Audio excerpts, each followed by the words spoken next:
So, I recently had to deal with a nosy HOA neighbor who decided that my classic Mustang didn't belong in the neighborhood. At first, it was just petty complaints, but then he took it way too far, trying to get my car banned, sabotaged, and even stolen. What he didn't expect? My grandma. Let me start from the beginning. The day we moved into the neighborhood, Rachel and I felt like we had finally made it. After years of cramped apartment living, we had our own house, complete with a garage, a driveway, and enough space to breathe. It was a quiet, picturesque suburban community, the kind of place where the biggest drama seemed to be over trash pickup schedules, or someone's holiday decorations being too excessive. We had no idea at the time that one particular neighbor would make it his mission to turn our dream into a nightmare. But for those first few days, all that mattered was settling in and finally being able to enjoy the crown jewel of my new home, my 1969 Ford Mustang Fastback. This car wasn't just some flashy toy. It was a project, a labor of love, something I had been restoring piece by piece for years. Every nut, every bolt, every square inch of paint had been carefully chosen, polished, and perfected. The engine was a 302 cubic inch V8 from a 1970 Mustang, a real beast under the hood. And I had just finished the final touches to bring the car back to life. That first weekend, with the garage door wide open, I did what any car guy would do. I cranked the ignition and the Mustang roared to life, shaking the ground beneath me with its deep, guttural growl. The sound was music to my ears, the kind of rumble that makes your chest vibrate and your heart race. I let the engine idle for a moment, revving it gently, soaking in the satisfaction of all my hard work finally paying off. But I wasn't the only one who noticed. From across the street, Greg, a man I had barely exchanged more than a wave with, was standing on his front lawn, arms crossed, eyes narrowed in what I could only describe as pure disapproval. I didn't think much of it at first. Maybe he was just curious, or a little startled by the sudden noise. But then, as I took the Mustang for a quick test drive down the street, I noticed him still watching, his expression twisting into something closer to anger. When I pulled back into my driveway, Greg was already there, waiting, hands on his hips like some kind of self-appointed neighborhood sheriff. "Hey!" he called out, his tone sharp. "Mind keeping that thing a little quieter?" Some of us actually enjoy a peaceful afternoon. I blinked, caught off guard by his immediate hostility. "Sorry about that," I replied, keeping my voice even. "Didn't mean to disturb anyone, just tuning her up." I expected him to nod and leave it at that, but instead, he just scoffed. "Yeah, well, maybe you should consider getting something a little more modern. You know, something that fits the neighborhood." I clenched my jaw but forced a polite smile. "I'll keep that in mind." With that, I parked the car and closed the garage door, trying to shake off the bad feeling creeping up my spine. Rachel, who had been watching from the porch, met me with a raised eyebrow. "What was that about?" she asked. I sighed, rubbing the back of my neck. "I think we just met our first HOA enforcer." She groaned, already seeing the trouble ahead. "Great." But I told myself Greg was just another grumpy neighbor, that he'd get over it. After all, it was just a loud car, right? What I didn't know was that Greg had already made up his mind about me, and he wasn't going to let this go. The next morning, as I stepped outside to grab the mail, I immediately noticed something that made my stomach drop. A crisp white envelope with the HOA's official letterhead tucked neatly between my bills. I tore it open, already dreading what I'd find. And sure enough, it was exactly what I suspected. A formal noise complaint filed against my Mustang, stating that I was in violation of the neighborhood's peaceful environment policy, and that failure to resolve the issue could result in fines or further action. I exhaled sharply, shaking my head. Rachel, sipping her morning coffee on the porch, noticed my expression and frowned. "Let me guess," she said. "Greg?" I held up the letter. "You think?" I wasn't naive. I knew car enthusiasts could rub some people the wrong way, but this wasn't just some random noise complaint. This was targeted. I hadn't even been here a full week. and Greg was already trying to put me on the HOA's radar. I wasn't about to roll over, though, so I decided to confront him directly. I walked across the street and found him watering his perfectly manicured lawn, his expression turning smug the moment he saw me. "Morning," I said, keeping my voice neutral. "Got a letter from the HOA today. Something about a noise complaint." Greg set down his hose, not even pretending to be surprised. "Ah, yeah, that was me," he admitted, crossing his arms. "Nothing personal, of course. Just trying to keep the neighborhood nice and quiet." I narrowed my eyes. "You know, a heads up would have been nice before you went straight to the HOA." Greg smirked. Would it have changed anything? His arrogance made my blood boil, but I kept my cool. "The Mustang isn't even that loud," I argued. "And it's not like I sit outside revving the engine at all hours. This is just a hobby for me." He nodded slowly, feigning interest, then tilted his head. "A hobby, huh? That's a real shame." I frowned. "What's that supposed to mean?" Greg let out a sigh, shaking his head like he was deeply disappointed. "I've been restoring cars for years, man. You know, real classics. And I gotta say, it's a waste seeing that Mustang in the hands of someone who doesn't appreciate how things work around here." My jaw tightened. "Excuse me?" He took a step closer, lowering his voice. "Look, I get it. You love the car. But let's be honest, your little project isn't exactly neighbor-friendly. If it were mine, I'd keep it stored somewhere out of the way, out of respect for the community." And there it was. The way he emphasized mine sent a clear message. Greg didn't just want my car gone, he wanted it. I let out a small laugh, though there was no humor in it. "So let me guess," I said, crossing my arms. "You'd be willing to take it off my hands, right? Solve this little problem for everyone?" Greg chuckled, spreading his arms. "Hey, I'm just saying. If you ever get tired of fighting the HOA, I might know a guy who'd make a fair offer." My fists clenched at my sides. This wasn't about noise. This was a setup. Greg had gone out of his way to make my life difficult, hoping I'd crack under pressure and sell him the Mustang at a discount. But I wasn't about to let that happen. "Appreciate the offer," I said, forcing a smirk, "but this car isn't going anywhere."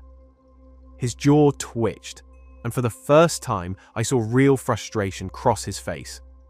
"Suit yourself," he muttered, turning back to his lawn. "But just so you know, the HOA doesn't take kindly to rule breakers." With that, he turned the hose back on, dismissing me like I wasn't worth his time. As I walked back to my house, I could feel my heart pounding in my chest. Rachel was waiting for me on the porch, arms crossed. "That bad?" she asked. I exhaled through my nose. "Worse. He wants the car." Her eyebrows shot up. "Are you serious?" "Dead serious." I glanced back at Greg's house, my stomach twisting into knots. And I have a feeling he's just getting started. A few days after my tense conversation with Greg, I started to notice something unsettling. My garage door wasn't sitting quite right. At first, I chalked it up to wear and tear, but as I inspected it closer, I saw fresh scratches near the lock mechanism. My gut twisted. Someone had messed with it. Rachel noticed my expression as I stepped back, arms crossed. "What's wrong?" she asked. I hesitated, then sighed. "I think someone tried to get in." Her eyes widened. "You think it was Greg?" I finished for her. I didn't want to believe it, but my gut told me otherwise. This man had already gone out of his way to weaponize the HOA against me, and now, after I refused to sell him the Mustang, my garage lock was suddenly tampered with. It wasn't a coincidence. That night, I decided I wasn't taking any chances. I installed a motion-activated security camera aimed directly at my garage. If Greg was bold enough to try something once, he'd try again. And I was right. 2 nights later, around 2 a.m., my phone buzzed with an alert from the security system. Half asleep, I grabbed it and stared at the notification. Motion detected in garage driveway. My stomach dropped. Heart pounding, I tapped the live feed, and there, clear as day, was Greg, creeping toward my garage with a crowbar in hand. My blood boiled. This wasn't just HOA nonsense anymore. This was straight up breaking and entering. But before I could even think of calling the cops, another movement in the camera caught my eye. A second figure stepped into frame, and my jaw nearly hit the floor. It was my grandma, standing in her bathrobe, slippers, and holding her old wooden baseball bat. She must have heard the same security alert on her phone, because instead of staying inside like any normal person, Grandma had marched right outside, ready to throw hands. Greg, completely unaware, continued fumbling with the garage lock until he felt the cold, hard tap of a bat against his shoulder. He froze. The camera caught the exact moment he turned around, his face draining of color as he realized he was staring down a 75-year-old woman who looked ready to commit a felony. "Can I help you, sweetheart?" Grandma asked, her voice dripping with sarcasm. Greg stumbled back, hands up. I was just what?" Grandma cut him off, gripping the bat tighter. "Just breaking into my grandson's garage. Just messing with his car." Greg opened his mouth to protest, but Grandma wasn't done. "Let me tell you something, you little weasel," she snapped. "I've seen a lot of punks in my life, but you're not even good at being one. What were you gonna do, huh? Steal the car and tell the HOA you were rescuing it?" Greg took another step back, clearly realizing he had severely underestimated the situation. I wasn't... "Oh, save it!" Grandma barked. "I don't want to hear whatever pathetic excuse you're about to make." Then, she did something that nearly made me spit out my coffee when I watched the footage later. She raised the bat and took a solid swing at his knee. Greg yelped and fell on his backside, scrambling to crawl away. "Next time I see you near this house," Grandma warned, "I won't aim for the knee." Greg didn't wait around to see if she was bluffing. He practically sprinted back across the street, tripping over his own feet in his panic. Grandma stood there for a moment, bat resting on her shoulder, watching him disappear into his house. Then, without missing a beat, she turned and knocked twice on the garage door. "You can come out now," she called. Rachel and I stepped outside, still in shock. "Grandma," I breathed. "What the hell was that?" She grinned. "That, my dear, was an old-fashioned attitude adjustment." I stared at her, then glanced at Rachel, who was trying not to burst out laughing. "You hit him?" I asked. Grandma shrugged. "Didn't hit him hard, just enough to remind him who he's messing with." Rachel covered her mouth, barely suppressing a laugh. "Greg's never gonna live that down." I shook my head in disbelief, but I couldn't help but smile. "You know he's probably gonna call the HOA on us again, right?" Grandma's expression turned mischievous. "Let him. He won't get far." And she was right, because the next morning, Greg went to the HOA with a brand new complaint, and it completely backfired on him. The next morning, as I sipped my coffee on the porch, I saw Greg marching straight toward the HOA office. His limp just barely noticeable after Grandma's attitude adjustment the night before. Rachel, watching beside me, nudged my arm. "You think he's going to report the incident?" I smirked. "Oh, absolutely. But the real question is, will anyone believe him?" Greg had been gunning for me since day one, and I had no doubt he was about to pull every HOA string he had to get revenge. Sure enough, later that afternoon, another letter arrived in the mailbox. This time, not just a noise complaint, but an official notice demanding an inspection of my property. According to the letter, my Mustang was now considered a nuisance vehicle under the HOA bylaws, and failure to comply could result in mandatory removal. I clenched my jaw, rage bubbling up inside me. "He's not just trying to get me fined," I muttered. "He's trying to take my car." Rachel's eyes widened as she read over my shoulder. "Can they even do that?" I gritted my teeth. Not legally, but Greg clearly thought he could get away with it. And that's when I decided to fight back. That night, I stayed up digging through every HOA rulebook, every legal document, looking for a way to prove this was nothing but Greg abusing his authority. What I found? A gold mine. First, the HOA had no right to classify a vehicle as a nuisance unless it was abandoned or inoperable. My Mustang was neither. Second, the bylaws specifically stated that only the HOA board as a whole could make that decision. Not a single bitter, limping man with a vendetta. And finally, Greg wasn't even an HOA board member anymore. He'd been removed 2 years ago for excessive complaints and trying to enforce rules that didn't exist. I nearly laughed out loud. Greg had zero authority.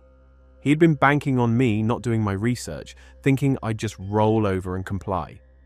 The next morning, I showed up at the HOA office with my legal findings. The woman at the desk, Sandra, according to her name tag, looked up in surprise. "Can I help you?" "Yeah," I said, slapping the HOA rulebook onto the counter. "I'd like to talk about this so-called nuisance vehicle claim." Her brows furrowed as she skimmed the notice, then my highlighted sections. As she read, her frown deepened. Finally, she sighed. "I see what's happening here." "Do you?" I asked, crossing my arms. "Because it seems like Greg is out here playing judge, jury, and executioner." Sandra rubbed her temples.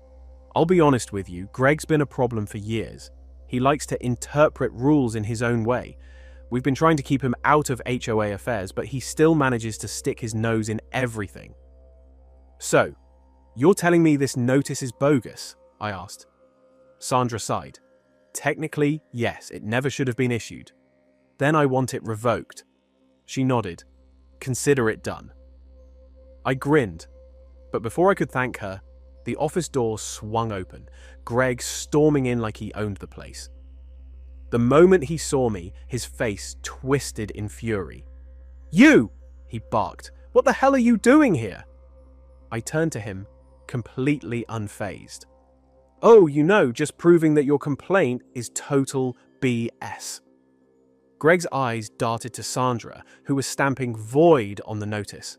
His face turned red. "What? No! He's breaking HOA regulations. That car is perfectly within legal limits," Sandra interrupted coolly. "And you, Greg, have no authority to enforce anything."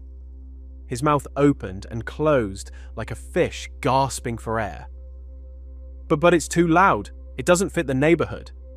Sandra raised an eyebrow. "The bylaws say nothing about vehicle aesthetics." Greg's face twisted with rage. "So that's it? You're just going to let him get away with this?" "Get away with what?" I smirked. "Owning a car." Greg's hands balled into fists, but he had no comeback. Finally, with an incoherent sputter, he stormed out of the office, slamming the door so hard it rattled the windows. Sandra sighed. "I swear that man is going to give me grey hair." I laughed. "Well, at least now he knows he can't bully people into giving up their cars." She nodded. "If he keeps harassing you, let me know. We've been meaning to take further action against him." As I walked out of the office, I felt victorious. Greg had been humiliated, and best of all, he had lost. But I had a feeling he wasn't done yet, and I was right. Because the next move he made? It involved the entire HOA board, and that was when my grandma stepped in. A few days after Greg's failed attempt to get my Mustang removed, I got another letter from the HOA. This time, it wasn't just a complaint. It was a summons to an official board meeting. According to the notice, my presence was required to discuss multiple community violations and behavior that disrupts the integrity of the HOA. I let out a dry laugh. Disrupts the integrity? Greg's the one sneaking around at night with a crowbar. Rachel frowned as she read over my shoulder. "This isn't about rules anymore. He's just trying to get back at you." I sighed. "Fine, if he wants a fight, I'll give him one."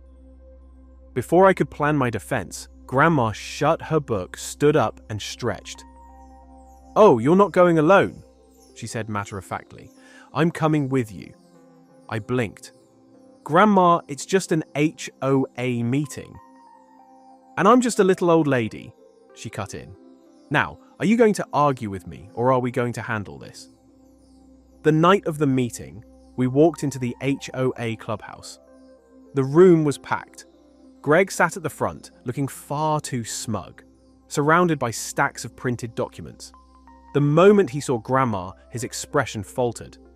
We took our seats as Linda, the HOA president, called the meeting to order. "We're here to discuss an ongoing complaint about a loud and disruptive vehicle," she began. Greg shot to his feet. "Yes, this car has been a nuisance, breaking multiple community rules, and despite my repeated attempts to resolve it peacefully, the owner has been openly defiant." I opened my mouth to respond, but Grandma beat me to it.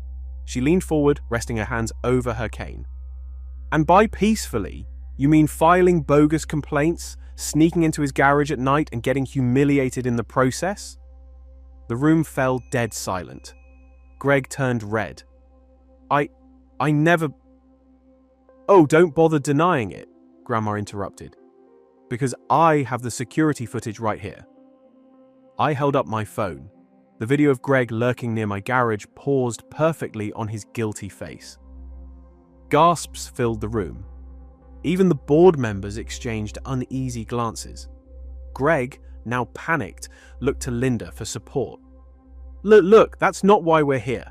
The issue is the Mustang. It violates HOA policy." Grandma raised an eyebrow. "Does it?"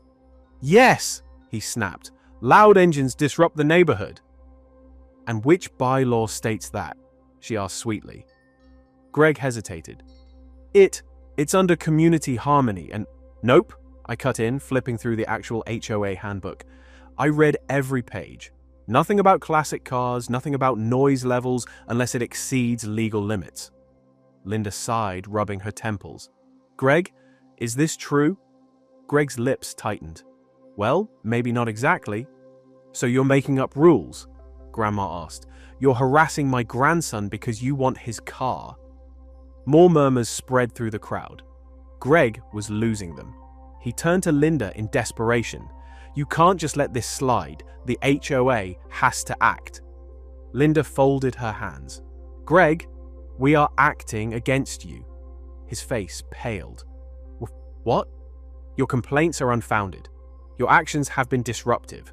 And after tonight, we'll be discussing your continued involvement in HOA affairs."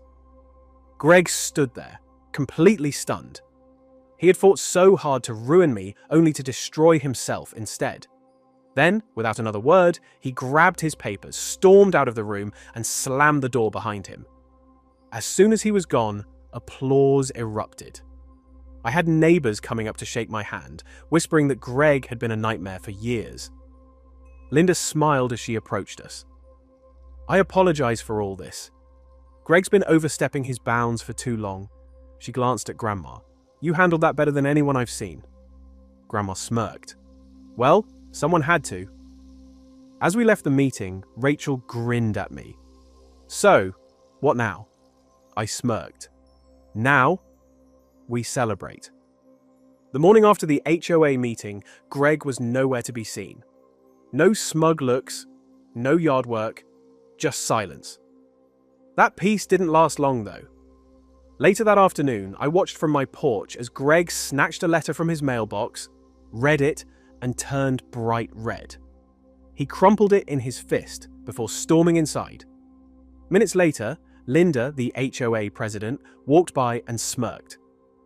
"Enjoying your victory?" she asked. I chuckled. What was in that letter? Greg's officially stripped of his community advisor status. He's got zero say in HOA matters now.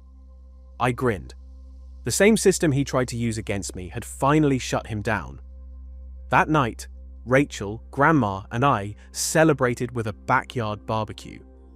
A few friendly neighbors joined, enjoying the absence of Greg's usual interference. But the best part, Grandma's victory lap. As the sun set, I tossed her the keys. "Go ahead," I said. "You earned it." Her grin was priceless. She climbed into the Mustang, turned the key, and let the engine roar.